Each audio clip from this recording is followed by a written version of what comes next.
We've been talking to a number of investors about the Apple iPhone that's been on the market for about a year now.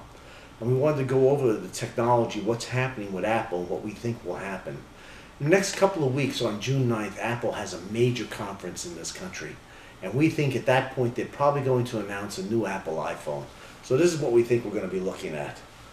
One is the shipments of the current Apple phones are down in this country. They're not shipping those phones into the country at this point, and the reason is they're trying to clear out the inventory to make room for a brand new phone that simply has not been announced yet.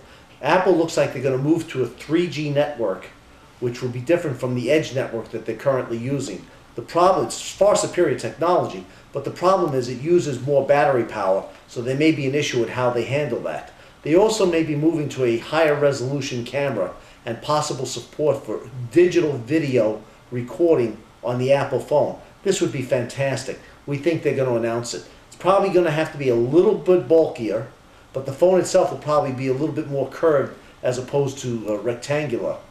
You're also probably going to see the addition of a global positioning system receiver.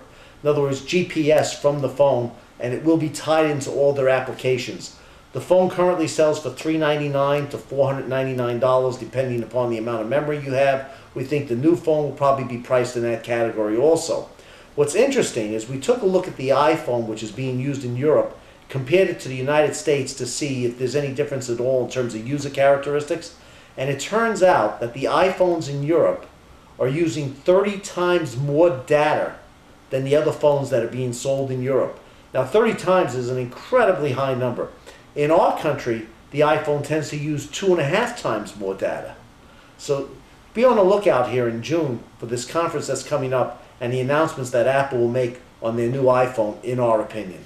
Thank you and have a good day.